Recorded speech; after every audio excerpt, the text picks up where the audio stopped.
Hi guys, so naglalakad kami Ayan, sa hi kainitan. guys. Ayan, nililigaw ako ng anak ko. O, mainit kasi. Halika rito, may sukwento ko. Sige, wait lang. Halika na. Kasi kumuha lang kami guys ng card. Mga 3 minutes lang to. Bilisan lang Sabi ko natin. sa kanya, maglakad tayo kasi tapos nakita ko kanina naglalakad kami. Sabi ko, mamalakad tayo kasi kahit paglakad hindi ka na marunong. Grabe naman yun. Panay-panay ka kasi sakay. Kahit maglakad hindi ka na marunong. Ano sabi ng teacher mo?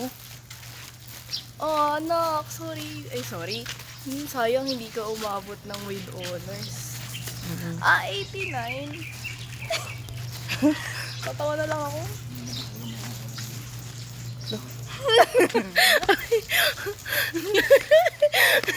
May nakasalubong kami guys.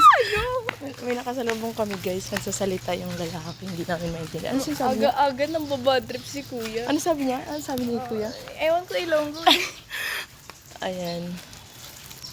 So, bagong gising lang ako guys. Ayan, nagluluha pa yung mata ko. Nililigaw ako ng anak ko. Uy, ang ganda ng syala. Ang syala pala guys. Ito yung tulay. Ito guys, oh, may creek na dinadaan. Diyan ka tayo tutulak mamaya. Nak, nakakatakot dito pag dumaan ka ng gabi. Huwag kang dadaan dito. Dito ako kagabi. Ano ginagawa mo dito? Gusto mo Kumain bang ng itulak ka chocolate. dyan? So, ayan guys. Ang ganda ko daw sabi ng teacher. Kaya daw pala maganda. Kaya daw pala maganda yung malaki. Kasi, maganda yung nanay. Si ma'am nang bobola pa. Oo, pero maganda rin naman yung teacher niya. Mas maganda siya sa akin kasi mayroon siyang lahing para siyang India Hindi! or Bombay. Parang nga siyang Amerikano. Hindi, ang Amerikana kasi. Ay, oo, may ganon. Para siyang Bombay. Yung hindi India. Indian na. Parang Indiana na babae. Magandang, mayaman. Oo, mga ganun. So, ayun. Thank you, teacher. Pero ang taas ng grades mo sa kanya. Sim. Ganda ng... Makajos kasi talaga ako, mama. Ang ganda ng guys, ang ganda ng bahay ng mga kapitbahay namin. Muna ipakita, Madi.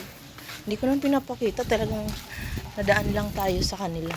Diba? Dito So, na tayo. maging masaya tayo at yung kapitbahay natin is maganda yung buhay. O yan, ang sala nila may mga CCTV pala dito. Ngayon ko lang nakita guys yung CCTV nila guys. So, malapit na kami sa bahay namin guys. Bye, thank you for watching. Bumili kami ng mga gulay-gulay para sa mga kambing. So, ayun lang guys. Takot sa araw eh. Hindi kasi nagkakasakit ako kapag naarawan ako. So, andito na kami guys sa bahay. Thank you for watching. Bye. Anong masasabi mo? Thank you. Bye.